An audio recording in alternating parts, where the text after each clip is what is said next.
see you with it. I'm going to have to not move. Right. So hopefully this is the first of a number of conversations we might be having. There was a question that came up between us on Instagram that is really what prompted this. But I'm here with another Alice. This is Alice Neave, and we're in her studio, so thank you very much for having me here. And we're just going to chat. We've got a couple of questions from you, and we're just going to talk about her work. We've got a few questions, and I hope you enjoy it. So we're just going to crack on and go for it and see what happens. So, we've got a lovely chair. We've got your work behind us. It's at the beginning stages? Yeah, very much the beginning. I don't normally like people to see this sort of stage of it because it's just going to change so much, but it's here, it's there. There you go. It's uncomfortable, isn't it? Yeah, so it is. How do you find starting off? What, the actual like blank canvas starting off? I find that quite easy. I've never really had a problem with that because I know that there's going to be so much that goes into it. You don't get precious about the first marks. I just like to just chuck something on and then it's less scary, and I think I've heard you talk about that as well. I think it was tough at first to get over that because I think I started with the expectation that I had to know what the answers were before I even began. Yeah.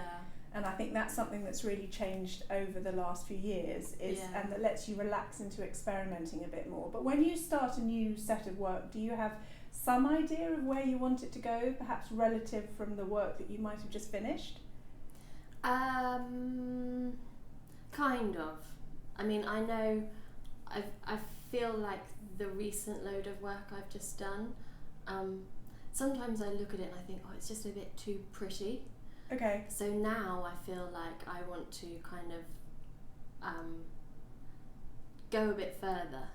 Okay. Just like kind of go a bit, play around with light and dark a lot more, and sort of be just a bit more,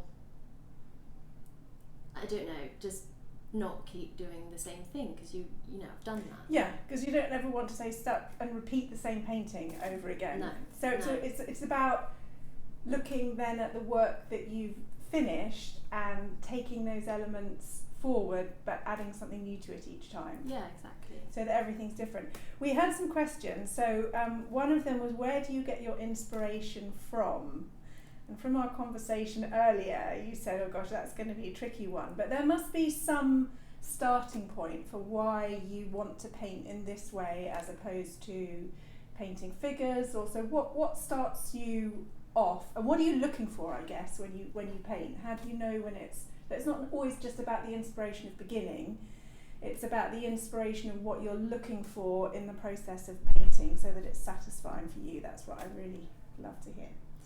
I mean, well, I was actually thinking this morning when I was looking around this studio compared to other people's studios, I was thinking this is actually a really white space. There's not any kind of there's not any kind of scraps of images, or there's not any sort of like things that I've liked and I've torn out, and I've never really had that. Like I've always just had the canvas. Yeah. And I feel like everything that goes in here, I don't physically need it in front, like anything else as a reference point when I start. So that's interesting because you did from here. Yeah. Or from here. Yeah, or here as well, but I think that bit comes into it more when in the process. Yeah. Because it's so instinctual in what you're doing. But I think the starting point when you're actually, I do think it's up here, and I mean, I don't know how much certain things have influenced me, but I'm looking back at how the work's changed in the last couple of years, and I look at my environment's changed a lot in the last couple of years. Because you lived in France for a while? Because I lived in France, yeah, that was probably mainly it. And I think, and just, other things that go on in your life that do have an effect on you. And I can see, and you things that might mature you quicker. Yeah. So sometimes the difficult things. Maybe this ties back to what you're saying about not wanting the paintings to look too pretty. Yeah. They need to be beautiful in some way. Yeah. But also it's important to have a bit of edge. Yeah, absolutely. Absolutely. I have a friend who, like, some nice things people have said to me have been, oh, they're kind of feminine but strong. Yeah. But I had a friend recently say to me, oh, they're very saccharine, aren't they? And I was like, thanks. But I think that stayed with me because I thought that's not how you see them. No, but I can see how he sees that, how he would think that. Yeah, because often the colours you use, it's interesting because I don't feel that your work sticks to a particular set of colours, but there is a kind of palette that often you work within. I think particularly when I first saw your work, but there's more dark happening now, perhaps. Yeah, I think like to keep it like light and fresh. I think it's felt quite a lot. Airy. Yeah, airy. Yeah. Yes, like a sort of a gallery I worked with this year said, this painting feels like sheets blowing on a washing line. I was like, oh, that's nice, I suppose. But that is kind of, I can see how he thought that. And I think that had a lot to do with living in France and the countryside and the light and and just being a bit more zen as well. London before, living in London for 7 or 8 years before that was, it's hard, isn't it? Yeah. It's hard just on your daily. There's a kind of franticness, isn't there? I think that's something that I've looked at in my work, this kind of frantic, busy control, and then where we find the space within it. And I think that's interesting. It's often something that comes up in conversation with artists, this balance between kind of chaos and control, or space or movement. And they're all ideas that we look at, but it's just so interesting that everybody interprets them differently. Yeah. That's fab. Yeah. The question that started us off was we had a private conversation on Instagram about a piece of yours. I can't remember which one it was that I was referring to with a title, but you posted something that had sold, and do you remember what the title was for that one? It was the wedding, one of the wedding ones. Oh, the yellow one, and the wedding. Yes. Yes. And we had a conversation about how much titles can be. I mean, I think titles are very important. I think they're almost like the crowning part of a painting. Yeah. They're your last chance, really, to kind of, say something about it. But often you don't want to give the game away too much. Yeah. But this was particularly interesting because somebody had bought it as a wedding gift. Yeah.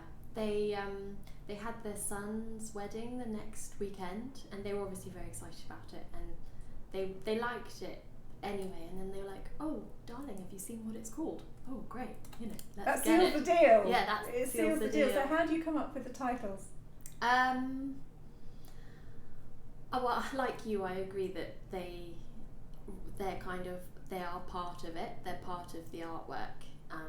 I mean, I have done paintings where I've just called it Untitled before, just complete at a loss. Do you go back to them then?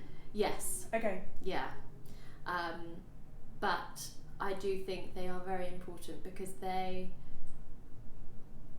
you kind of want to be ambiguous because you want people to attach their own meaning, and you don't want to be too narrow in what you're calling it, but also you don't want to say exactly what's going on. Yeah. So for example, if there was like a painting of a blue boat, you don't want to be like blue boat, number. Do you know what I mean? Like that's just because that's not interesting. They're not going to find any. I think it's nice to put something else in there for them to be like, huh. Wow. Gives them a different hook almost, isn't it? Or a different doorway, different opening into the painting. Yeah, and it widens the scope. Yeah. Completely. And I mean, how I choose, I read a lot of poems, a lot of text from books as well, and I just like picking sentences and putting other sentences together, as like putting some sections of sentences with another. Yes. To create, just find something that is the feel of that painting. But then other times I'll just see, you know, I don't know, a word in a, like a, so therefore they're normally quite long, the titles. Right, okay. But I did a big painting recently that I just called Bird Watching, because I was just, I was listening to a song and I was looking at the painting and I was like, that's just so, it's what the this, feel. yeah, it is the feel. But yeah, I did this painting called I Believe Our Year Was Vintage recently, and I was looking at this painting and I just kind of felt, I really feel like this painting encapsulates how I'm feeling right now. This is like my 30th year and I feel really good and really like I know where I'm going with my painting, and I just kind of wanted to kind of put my attach a bit of my heart to it, you know. It's a real anchor point then, a real anchor point. I Yeah. wanted to kind of call it something that kind of, this painting encapsulates how I feel right now. Yeah. I love this year. This has been such a great year for me, and I just found this sentence in a poem, and I believe our year was vintage, and my sister was like, why not my? I was like, well, because then that's just so that's too personal. You want to invite people to share the... It can be really small things with titles, Yeah. can't it? And I found there have been a couple that I've titled, and sometimes it's happening a little bit right at the end. Yeah. And there have been a word or two, or whether there's an S on the end of a word, Yeah. and it throws the meaning off. And for some people, the other thing that I find really interesting is for some people, the titles aren't important at all. Yeah. They don't want to know. It's not part of the story for them. They react in a totally visual way. But you know, particularly when you have those longer titles, it becomes a story in itself. And of course, we don't see the titles when you've got the painting up on your wall, when you've bought it, when it's at home. Yeah. You've lost the placard underneath that tells you what it's called. Yeah. So in a way, it's not important, but I suppose by then you've already made your relationship with the painting. Yeah. So if you've bought it, it's because you've made that relationship, and you don't need it. Whereas the title can be maybe like an introduction. Yeah, completely. An introduction into your, you know, future, well, your experience with it, and the fact it's going to be in your home or wherever it's going to be. Yeah. So are we going to have a series, christening, Christmas? Yeah. Life affirming. Life Life affirming. We could do with a bit of life affirming. Going back to the process of painting, and we've spoken about how it begins. You're right, it's very interesting here. I mean, what you have up in the studio is your own work. There isn't... self-absorbed. I think it's important though, because I think, you know, actually I think if you take the most inspiration from your own work, you know, that's giving you feel that there's something. I think this is fascinating, because I think when certainly when I started painting, it felt like a very selfish thing to do. It felt like, you know, it was totally self-absorbed, and why would you spend all this time like looking inward and looking at yourself, and could you get more sort of navel gazing, and how can that possibly be really beneficial to anybody? That was a real mental block to get over, I think, until I started showing and getting it out there and seeing other people enjoy it too. Yeah. But I think in terms of inspiration for your own work, I think it's a good thing to find yourself an inspiring person. Well, I think also you get so confused by stuff you see. I mean, I think it's so important to go and see, you know, what's going on at the moment, and go to galleries and see, you know, who's showing and all these amazing, such, you know, amazing people in London at the moment. I think that's really important. But as far as like Instagram goes and things like that, you know, you're scrolling all the time and you're seeing your brain, there's all these images going into your brain all the time.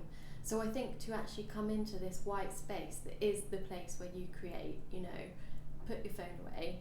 Yeah. And are you good at doing that? I am, especially at the moment, because I've been quite time poor. Yeah. So especially when you've got a deadline, you're like, Yeah. I don't have time to but I do have a tea break and a little take some dodgy photos. But I think we have access to so much information and so much to see all the time that I think it's really nice to come somewhere, that is just your space. And have you always had a studio outside of home to work in? On and off the last 8 years. Yeah, I did. But when you were in France, you were working in the space that you were living with. Yeah. So how was that in terms of time? Did you feel like because here you have to travel to get here every day, so it's very much, I'm making the decision, I'm going, I'm there all day, I leave. Yeah. Whereas I think in France there were quite a lot of late night. Yeah, I did like that. I did like the fact that I could be painting till, 3-4 o'clock in the morning, and there was no one to answer to. There was nothing, and then then I could sleep and then carry on the next day. And there was just no. I met someone else out there, and they said, yeah, time is different here. It's not. You don't need to get all this stuff done in one day. It's kind of. There's not days out there. It's just time. It's just it's a long expanse of time. Yeah. And that's definitely how I felt. Is that something you've brought back with you think? Now you're back in London and in this kind of like different pace, do you think that's something that's going to stay with you, or do you have to work at keeping that feeling? Yeah, I do, especially because I do have more time constraints now I'm back. But on the whole, I feel like I've got a really nice balance now. Before I left for France, I had a full-time job, and I was running to my studio in the evening and at weekends. And I mean, I was just absolutely knackered.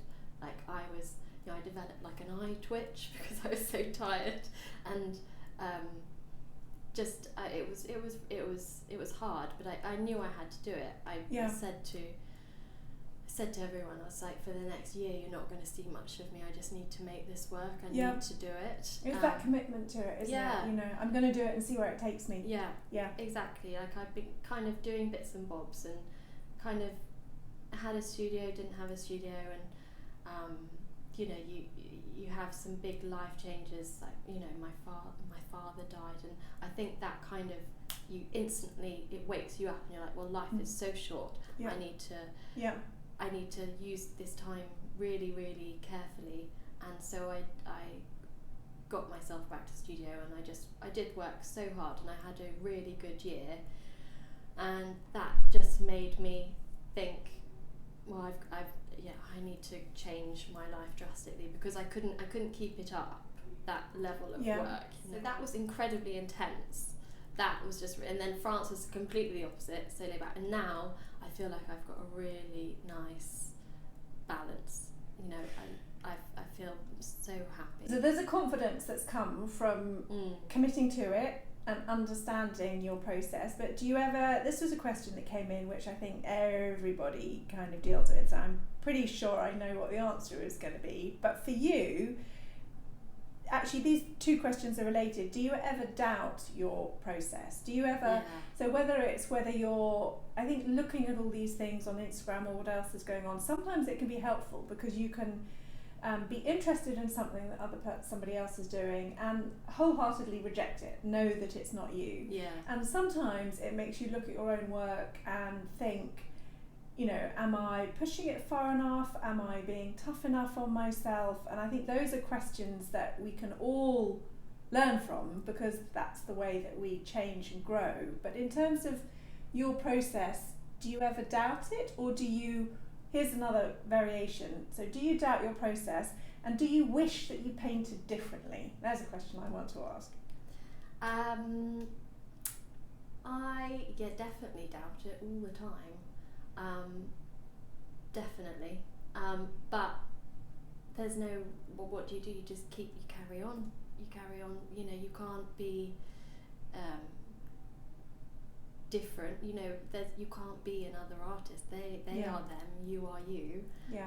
And I think you've got to remember all the good things about all the things which are, you know, your characteristics, your, you know, the gestures that you make. Other people can't make those, and it's a funny thing though, isn't it, when you look at a painting, sometimes you can start wishing or with an intention and it might be something different. And then you stand back and you think, that's me again. And there is a certain comfort that comes from that, Yeah. which I think is always an interesting edge. You know, where are we within a familiarity that Yeah. is the way that we do things naturally, that we can't change. Yeah. But also, I don't know, maybe it's just me, but I always have this kind of slight wanting more from myself, wanting But to. that's good. That's how it should be. That'll keep you painting till you're 80. That's the 90, plan. That's the 100. plan. You know, I think that's great. I mean, that's almost one of the reasons why I'm doing it. I think, you know, this is an incredible job. You know, there are no, you know, the only boundaries are the ones that we set ourselves. Yeah. And there's nobody is going to say you're too old to do this anymore. No. I mean, what can you say that in? I know. Well, I mean, I said to someone the other day, I was like, I'm very worried. I don't have a pension or anything, and they were like, you don't need to. You know, you're an artist. You have this skill. As long as nothing awful happens to your hands, you know, you will be doing this till you die, and that's a great comfort. Most people don't have that, you know. Yeah. And but that's a real mindset turnaround, Yeah. because, you know, the very essence of those concerns in the first place is often what stops people from doing this. yeah. So being able to take it from these are my worries to this is the positive in it Yeah. is a huge shift. Yeah, definitely.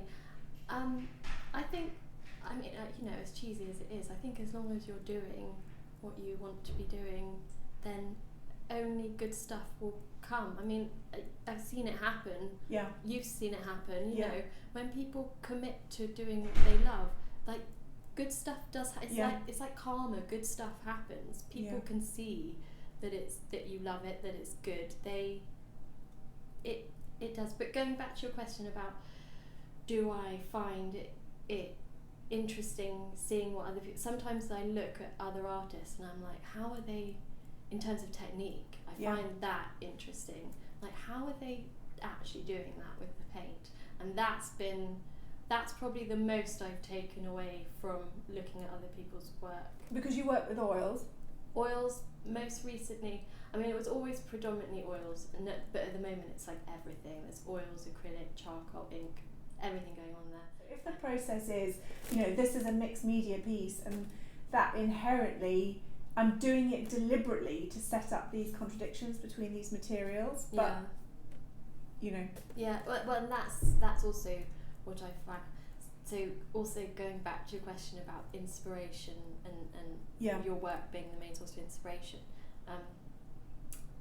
what I find is the main source of inspiration is the materials themselves and how they work with each other and react, you know, Yeah. together. And There's a kind of magic, yeah, alchemy in that, isn't yeah, there? Yeah. and it's just like that constant experimentation and you know, it's the medium itself is Yeah. the most exciting, your most exciting source of inspiration. Yeah, I mean, you can see on this one the difference between the kind of thin washes and the deliberately thick mixing of colours on the canvas. Yeah. You know, they're all things that start you off on a new source of investigation, aren't they, within Yeah. that piece? Yeah. And I think that's so, because it means that every piece then has its own story and its own history, and, Yeah. and that's a good thing. I think people really enjoy seeing that. Yeah, yeah. How do you, when you get to a stage, or do you, perhaps you don't, how do you break free if you get to a creative block in your work? How often does that happen? That happened big time this year in France, before Okay. I left France. And What was different about that time? I think I got to a point where I was kind of just, in painting,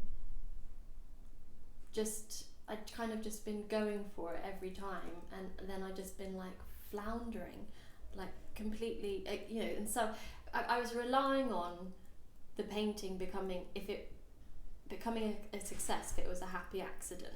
Okay. And not actually not having the tools, I think, to control it in any way. And so what was helpful was listening to you and Nicholas Wilton and kind of just kind of learning more stuff, than just simple stuff, really, isn't it? But the stuff that I didn't even get taught at art school. Yeah. Just kind of just simple ways of looking at your work. I think we often as well, so we get into I think when you give so much, I mean, I certainly find that it goes through cycles. Yeah. And that there is a cycle where you're working hard on something, you're spending a lot of hours on it, and you get to a point where you're not empty, but you need time to rest and let things settle. Yeah. And then new things come up and you've got the energy to take it forward again. I don't think, I'm a big one for saying that, we're not machines, it's not a production. It's not a 9 to 5. It's not a thing that you go to every day, and like it's not a craft you're doing, it's art. Yeah, there's this big thing, isn't there, about, the muse has to find you working, and while I do think that's true in the sense that nothing is going to come from, not actually being there and doing the work, but equally I don't think you can't be working at it all the time. You've got to give yourself time away to, refill your experiences or what you see or how you're reacting to things. And often I think, creative block comes from not having had enough of that refueling. Yeah. If you've been working too long, or if you're just not even doing the work in the first place, and that's a big block, when you can't get into doing it in the first place. But that doesn't seem to be the case with you. Well, there's a great quote, and I'm going to bungle it, I think, but Liz Gilbert, who I just love, in her Big Magic book, and I think something she said about, when inspiration finds you, when magic finds you, let it find you, when you're hard at work and sane. Yeah. And I do believe that you need to put in the hours, and even if you just, even if you come into your studio for 2 hours every day, and every day, you just sit and look for like a couple of hours, that's more useful than not coming in at all. It's an interesting thing, isn't it, the balance between habits that help and habits that hinder. Yeah. I mean, I agree with you. I think just being in the space, because invariably you don't sit here, you start fiddling or playing with something or doing something, and then before you know it, you're into it. I also know that sometimes I spend far too long sitting looking at something and telling myself the story that I am listening to the painting and figuring, and actually what happens is my analytical brain takes over a bit and it stops me from just working on it. Yeah. So it's an interesting thing to be aware of, I think. I do think it's also really important to take like breaks. Like I know you've had a break over the summer. Yeah. I know Andrew Salgado, he literally takes like a month or 2 months off after every show. Yeah. To have that, and I definitely did that this year. Yeah. And I think it's really important to have that space from, if you've just finished a body of work, to have that time to then get... Yeah, otherwise I think you end up probably repeating the same work pattern. Yeah. And I think what's interesting is when your work develops and changes and you can see the linking of the clues and the flow of it, but to have that time just to let things settle and respond to what you've been working on before you go into the new thing. Whereas if there's no gap at all, it feels to me like you'll just carry on doing the same body of work. Yeah, absolutely. There's no cut off. But the other thing that really, really helps is writing. Yes. Yeah. About your work. Yeah. Writing. kind of writing like, why am I having these issues? What am I thinking? Putting it down on paper, writing what you liked about past paintings, what were your, what were your favourite bits about them, what were the bits you didn't like, or what process you did that got you through a stage, or it's amazing putting pen to paper. I've just discovered this last year, and it's helped so Me too. much. I mean, writing and like English at school was not something I ever really enjoyed. So it was kind of a revelation to me how much that helped, actually. Yeah. And is it something that you do as a regular practice? Do you do the Artist's Way morning pages, or do you just do it when you feel you need? No, when I feel. I wish I was more disciplined. Yeah. No, when I really am struggling, I'm like, what's going on? And that's the way to figure it out. Also, so that's a good thing for breaking a block. Yeah, and also I think talking to people, when you've been looking at something so much, you can't figure out what the problem is. I had a friend in here the other day, and I was like, I just can't figure it out. And he's not an artist, and but he is a creative, and he just looked at it and he was like, well, yeah, it's because everything is going here. Your eye is following this kind of motion of stuff, but there's nothing going on here. Yeah. And I was just like, oh my God, you're right. Yeah, it can be really obvious to someone else. Yeah, and I was just like, I felt really embarrassed. I hadn't thought of that. I'm like, I'm supposed to be the painter here. But yeah, just having anyone else's opinion. There was anyone else's? Or are there people's opinion you don't listen to? Yeah. But I think we're savvy enough to not. It's one of the skills you need to develop, I think. Yeah. And it's also really helpful. What's really great about being in a studio there's 500 studios here. So meeting other artists and being around, how important it is to have like an artist community around you, and how helpful that can be. But being around other artists here, and there are artists, there's some wonderful women down the hall, and they're like 60, 70. They've been doing this for a long time, and they came to my opening the other night, and she said to me, one of the ladies said, I can see what you're doing, but you need to, if you are playing around with paint in this way, you can't just keep it all really thin, you need to have thick bits and play around with. She said, I think you can push this a bit more. And I was like, and I immediately was like, but I did kind of think, I was like, you're criticising the paintings on my opening, like this is a bit, but at the same time, I was like, logged it. But that's also the thing where if somebody who wasn't doing it or hadn't experienced it for themselves had given you that information, you might have felt more resistant to it. But it was because of who it came from that you're more open to hearing it for its own wisdom, and then then it's up to you to decide whether you're going to take it on board or not. But it's coming from a place of genuine desire to see your work raise up. Yeah, exactly. Yeah. I kind of, at the time, I was so sort of busy, and I was kind of like, oh, that's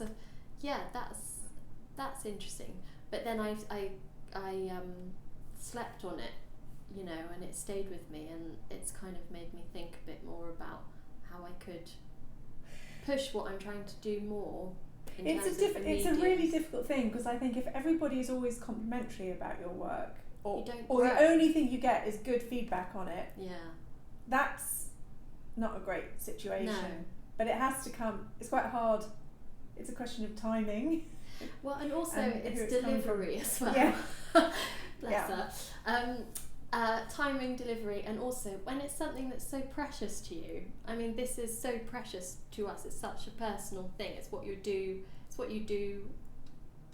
It's so it's kind of your reason for. That's a bit dramatic, but it's your reason for. Getting up in the morning. Yeah. You have children, I don't have children. They're your reason for getting up in the morning. I did think about that when you were talking about working till 3 a.m. Yeah. I thought, there speaks a lady who doesn't have to get up and make... Yeah, but at the moment, this is, and it's so precious. So when you are, it's quite interesting. Receiving criticism is, but if it's constructive, that can only be a good thing. Yeah. Yeah. So in terms of working, Yes. what have you got coming up next? Because you're busy. You've just had a show.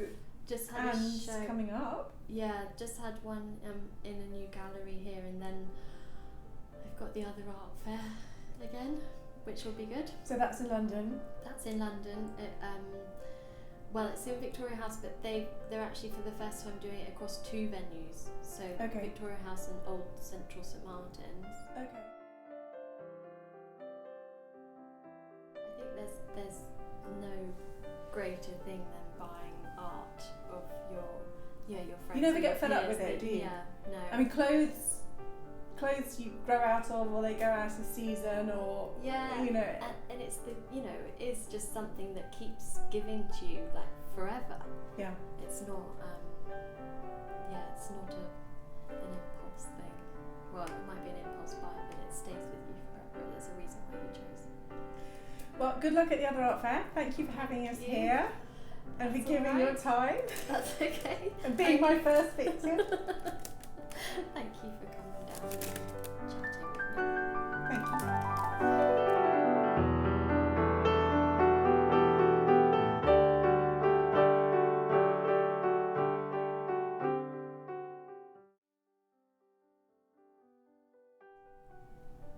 Right, off we go. Oh, Okay, great. so. Okay, that can be an outtake. They have such a good eye. They know what they like. It's a desire thing. Yeah, they Long pause.